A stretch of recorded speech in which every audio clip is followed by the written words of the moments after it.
Hello, Goenkans. I hope everybody is fine.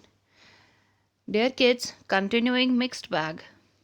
In this video, question number 2 is Pinku did a survey in her class to find which subject students preferred the most.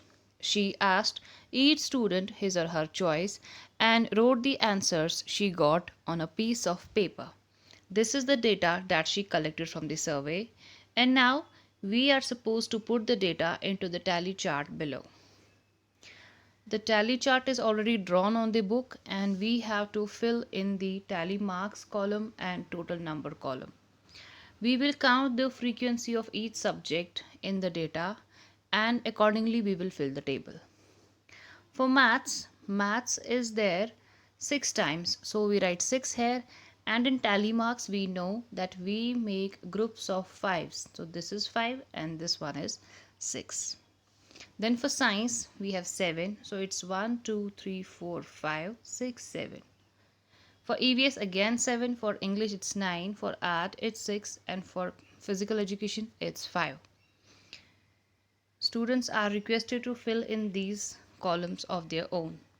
Now from the tally chart above, draw a bar graph to show the results of Pinku's survey. Remember to give your graph a title and the scale.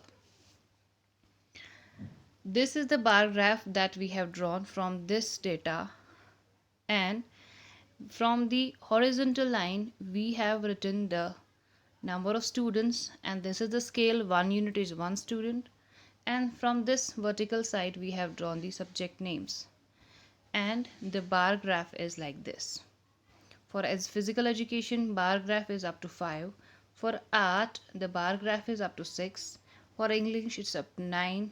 For EVS, for science, and for maths. The title of the graph is favorite subjects, and the scale is 1 unit is 1 student. This graph is to be drawn on the notebook. Question 3. The number of flowers of each kind sold from a flower shop is as shown. Roses 60, dahlia 15, orchid 15, and lotus 30. Total 120 flowers have been sold from a flower shop, and we have been given the number of roses, dahlia, orchid, and lotus being sold.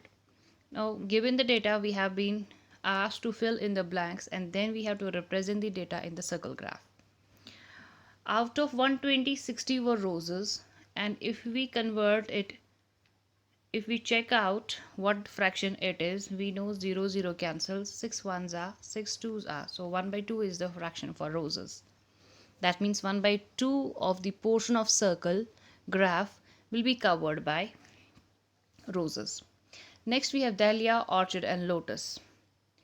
For dahlia and orchid we have 15 by 120. On cancellation we get 1 by 8, and for lotus we have 30 by 120. We cancel out zeros, then 3 ones are 3, 3 fours are 12. That means 1 by 4. And we know that in fractions the denominators with small number is greater. That means 1 by 2 is greater than 1 by 4, and 1 by 4 is greater than 1 by 8. Greater the denominator, smaller is the value of the fraction. So maximum portion, half of the portion of the circle is covered by roses, that is 1 by 2 of the portion. Then lotus comes next. So 1 by 4th of the circle is covered by lotus, and since the fractions of dahlia and orchid are same, so they are given equal portion, that is 1 by 8 each. Students are instructed to draw the circle graph on the notebook and then make use of different colors to color each portion using pencil colors. This was all from this video. Thank you very much. Al-Habib.